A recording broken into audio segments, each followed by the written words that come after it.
नमस्कार दोस्तों, मैं अनूप एक फार्मासिस्ट आप सभी का स्वागत करता हूं आपके अपने YouTube चैनल में। और जहां हम देखेंगे डाइक्लोफेनेक इंजेक्शन के बारे में पूरी फुल डिटेल्स, और साथ ही साथ हम देखेंगे डाइक्लोफेनेक का यूज़ क्या होता है, कहां इसका उपयोग करते हैं, क्या सही मात्रा में डोज होता है और इससे साइड इफेक्ट्स क्या क्या हो सकते हैं। साथ ही देखेंगे कि अगर हम इसे खरीदना है तो किस ब्रांड नेम से ये मिल जाएगा, और इसके साथ हम देखेंगे कि किस स्ट्रेंथ में ये मिलता है और कंट्राइंडिकेशन क्या है, और कंट्राइंडिकेशन मतलब किन पेशेंट को इसे नहीं लेना है। तो इन सारी चीज़ों के बारे में इस वीडियो में हम बात करेंगे, तो वीडियो को शुरू से अंत तक जरूर देखें। और अगर अभी तक आपने चैनल को सब्सक्राइब नहीं किया है तो प्लीज़ चैनल को सब्सक्राइब कर लें, ताकि आने वाले हर एक वीडियो की अपडेट आपको मिलती रहे।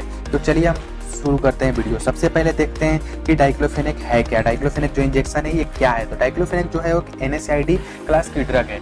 NSAID मतलब non steroidal anti inflammatory drug होता है। डाइक्लोफेनेक वो एनाल्जेसिक, एंटीपायरेटिक तथा माइल्ड एंटी इन्फ्लामेटरी प्रॉपर्टी अपने साथ रखती है। अब इसके आगे हम देख लेते हैं इस वीडियो में कि इसके जो डोजेज फॉर्म है वो क्या क्या है। तो डोजेज फॉर्म जो है आपको टैबलेट के फॉर्म में आ जाती है, सॉल्यूशन के फॉर्म में, इंजेक्शन के फॉर्म में और जेल के फॉर्म में। तो जो इंजेक्शन होता है, इंजेक्शन में भी दो फॉर्म्स आते हैं इसके, एक होते हैं एम्पुल्स और दूसरे होते हैं वायल्स। तो एम्पुल्स जो होते हैं वो क्या होते हैं कि उसे सिंगल यूज के लिए बनाया जाता है, और वायल्स जो होते हैं उसको मल्टीपल यूज के लिए बनाया जाता है। स्ट्रेंथ क्या है, किस किस स्ट्रेंथ में इसे कंपनियों द्वारा बनाया जाता है। तो जो स्ट्रेंथ है वो 25 mg पर ml बनाया जाता है, और फिर 75 mg पर ml। ये दो स्ट्रेंथ में डाइक्लोफेनेक इंजेक्शन जो है वो मार्केट में आपको इजीली मिल जाना है। अब इसके आगे हम देख लेते हैं कि ब्रांड नेम्स, मतलब कि अगर आप खरीदने जा रहे हैं तो कुछ पॉपुलर ब्रांड नेम आपको मालूम होने चाहिए, जो जिसके नाम से आप इसे खरीद सकते हैं। तो यहाँ पे मैंने आपके लिए कुछ पॉपुलर ब्रांड नेम रखा है, जैसे एक डोलोकाइंड मिल जाएगा, वरेन मिल जाएगा, डायलोजेक्ट हो जाएगा, डायनापार सबसे फेमस इसका है, फिर से डाइक्लोवेल। इसके अलावा भी बहुत सारे आपको ब्रांड नेम मिल जाएंगे। डाइलोना नाम से भी आपको मिल सकता है। ये ब्रांड नेम हो सकता है कि आपके एरिया और डॉक्टर के अकॉर्डिंग चेंज हो सकता है, लेकिन इसमें जो आपको कंपोजिशन मिलेगा वो आपको डाइक्लोफेनेक सोडियम मिल सकता है या फिर डाइक्लोफेनेक पोटेशियम मिल सकता है। और इस वीडियो में मैं आपको ये भी बताऊंगा कि डाइक्लोफेनेक सोडियम और डाइक्लोफेनेक पोटेशियम में डिफरेंस क्या होता है। तो इन सारी चीज़ों के बारे में हम इस वीडियो में देखते हैं। तो आगे अब हम देख लेते हैं कि यूजेस क्या है इसके। तो यूजेस जो हैं उनके बारे में हम पूरी फुल डिटेल्स में यहाँ पे हम देख रहे हैं। तो जैसे कि मैंने आपको पहले ही बताया था कि यह जो मेडिसिन है डाइक्लोफेनेक वो analgesic, antipyretic, mild anti inflammatory property रखता है, जो कि दर्द और सूजन को ठीक करने के लिए इसका उपयोग किया जाता है। अब यहाँ पे हम यूज देख लेते हैं। तो यूज जो है रोमेटॉइड अर्थराइटिस हो गया, फिर ऑर्थोराइटिस हो गया, इसमें इसका यूज किया जाता है। फिर से क्या होता है, बैक में अगर आपके पेन है, अगर माइग्रेन का पेन है, अगर हेडेक है, तो इन सारे जगह पे भी जो डाइक्लोफेनेक का इंजेक्शन है उसे यूज किया जाता है, और काफ़ी हद तक इसे आपको रिलीफ भी मिलता है। फिर मसल पेन हो गया, ईयर में अगर आपके कान में अगर दर्द है, दांतों में दर्द है, वहाँ पे भी इसे डॉक्टर द्वारा प्रिस्क्राइब किया जाता है।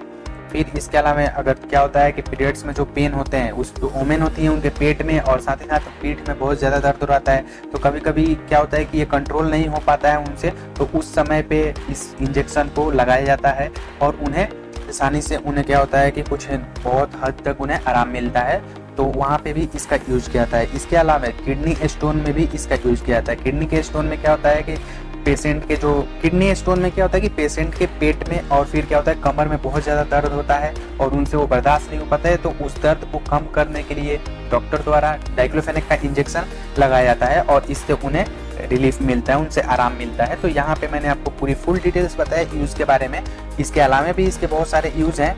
यहाँ पे जो मेन यूज़ थे उसको मैंने आपको बताया ताकि आपको पता चल सके। अब इसके आगे हम देखते हैं कि क्या डिफरेंस है डाइक्लोफेनेक सोडियम और डाइक्लोफेनेक पोटेशियम में। तो यहाँ इनमें जो डिफरेंस है वो मैं आपको बता रहा हूँ। इन दोनों में बहुत सारे डिफरेंस है, लेकिन जो मेन डिफरेंस है वो मैं आपको यहाँ पे बता दे रहा हूँ। जैसे सबसे पहले डाइक्लोफेनेक जो पोटेशियम है इसके बारे में मैं आपको बता दूं। तो ये जो होता है डाइक्लोफेनेक पोटेशियम, इसमें क्या होता है कि एब्जॉर्ब जो इसका होता है, इसका एब्जॉर्ब जो होता है बॉडी में एब्जॉर्प्शन रेट जो होता है वो बहुत ही फास्ट होता है, जिससे क्या होता है कि ये जो एक्शन है बहुत फास्ट देता है, और इसे जब आप लगाते हैं, इंजेक्ट जब इसे करते हैं, तो ये 2 मिनट के अंदर या 2 मिनट से थोड़े से समय ज़्यादा लेकर के, कि मतलब आपको क्या होता है कि सिस्टेमिक सर्कुलेशन में जाकर के आपको क्या करता है कि एक्शन शो करने लगता है और एक्शन दिखाने लगता है। और यही जो डाइक्लोफेनेक पोटेशियम का जो अगर आप टैबलेट ले रहे हैं तो वो क्या होता है कि 5 मिनट से लेकर के 10 मिनट के बीच में आपको एक्शन देना शुरू कर देता है। लेकिन डाइक्लोफेनेक जो सोडियम होता है उसका क्या होता है, एब्जॉर्प्शन जो रेट होता है वो स्लो होता है, और इसका जो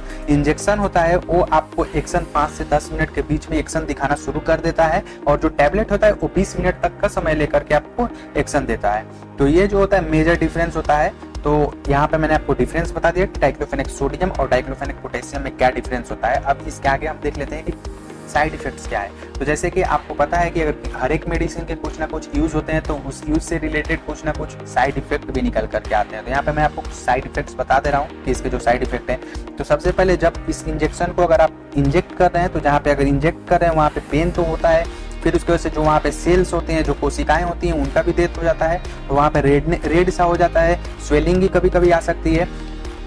तो ये प्रॉब्लम आ सकता है, सबसे कॉमन प्रॉब्लम, और ये होता ही होता है कि वहाँ के जो सेल होते हैं वो डेथ होते हैं और रेडनेस आ ही जाता है। तो ये कॉमन प्रॉब्लम है, इसके साइड इफेक्ट है। इसके अलावा क्या होता है कि नौसिया हो सकता है, वोमिटिंग हो सकता है, फिर स्टमक में पेन हो सकता है, फिर क्या होता है कंस्टिपेशन का प्रॉब्लम हो सकता है जिसको बदहजमी बोला जाता है, और फिर क्या होता है कि एब्डोमिनल पेन भी हो सकता है। तो यहाँ पे क्या हुआ, साइड इफेक्ट हुए, ये जो होते हैं इसके कॉमन साइड इफेक्ट वो मैंने आपको बता दिया। इसके अलावा अब हम बात कर लेते हैं डोज के। तो जो डोज है वो पेशेंट की एज, वेट और जो डिजीज होता है डिजीज के सीवियरिटी पे डिपेंड करता है। लेकिन यहाँ पे हम बात कर रहे हैं एडल्ट के कॉमन डोज के लिए। तो एडल्ट के लिए जो कॉमन डोज होता है वो 75 mg पर ml होता है, और इसे क्या 2 से 3 बार लगाया जाता है। इसका जो क्या होता है डोज जो होता है वो डॉक्टर कैलकुलेट करके लगाते हैं, इसलिए जो इंजेक्शन होता है उसको सिर्फ और सिर्फ क्लिनिकल यूज में ही ले आता है, इसको खुद से नहीं लगाया जाता है, खुद से नहीं ले आता है। आगे अब हम देख लेते हैं साइट ऑफ एडमिनिस्ट्रेशन क्या है, कि इसको कहाँ पे लगाया जाता है, किस तरीके से लगाया जाता है इस इंजेक्शन को। तो इसको इंजेक्ट करने के लिए 2 जगह लगाया जाता है, एक होता है इंट्रामस्कुलर और दूसरा होता है इंट्रावेनस। तो इंट्रामस्कुलर क्या होता है कि इसमें आपके मांस में लगाया जाता है, और दूसरा इंट्रावेनस जो होता है वो आपके नस में लगाया जाता है। आप यहाँ पे देख सकते हैं, जैसे कि आपको मैंने यहाँ पे दिखाने का कोशिश किया है डिस्प्ले पे, आप यहाँ पे देख सकते हैं इंट्रामस्कुलर में कैसे लगाया जा रहा है और फिर इंट्रावेनस में कैसे लगाया जा रहा है। तो इसके आगे अब हम देख लेते हैं कंट्रा इंडिकेशन क्या है, किन पेशेंट को नहीं लगाना चाहिए डाइक्लोफेनेक सोडियम का इंजेक्शन या डाइक्लोफेनेक पोटेशियम का इंजेक्शन। अगर कोई पेशेंट है, कोई पर्सन है, अगर उसे लीवर का प्रॉब्लम है या फिर किडनी से रिलेटेड किसी भी तरीके का प्रॉब्लम है, तो उन पेशेंट में डाइक्लोफेनेक का इंजेक्शन जो होता है अवॉइड किया जाता है, छोड़ा जाता है, नहीं लगाया जाता है। फिर क्या होता है, अगर कोई प्रेग्नेंट वोमेन है, प्रेग्नेंट लेडी है या फिर प्रेगनेंसी का प्लानिंग कर रही है, तो उन्हें इसे नहीं लगाया जाता है। इसके अलावा फिर पेप्टिक अल्सर में भी नहीं लगाया जाता है। पेशेंट अगर NSAID कैटेगरी के ड्रग से अगर उसे एलर्जी है तो उसे भी डाइक्लोफेनेक का इंजेक्शन नहीं लगाया जाता है। और अगर इस तरीके का किसी भी तरीके का अगर आपको कोई प्रॉब्लम आ रही है तो आप डॉक्टर को बताएं, ताकि डॉक्टर को इसके बारे में पता हो। आई होप वीडियो आपको पसंद आई हो। अगर वीडियो आपको पसंद आई हो तो वीडियो को लाइक करें, ज़्यादा से ज़्यादा शेयर करें, ताकि किसी और के भी काम आ सकता है। अभी तक आपने चैनल को सब्सक्राइब नहीं किया तो प्लीज़ मेरा आपसे रिक्वेस्ट है कि आप चैनल को सब्सक्राइब कर दें, साथ ही साथ बेल नोटिफिकेशन आइकन को ऑन करें, ताकि आने वाले हर एक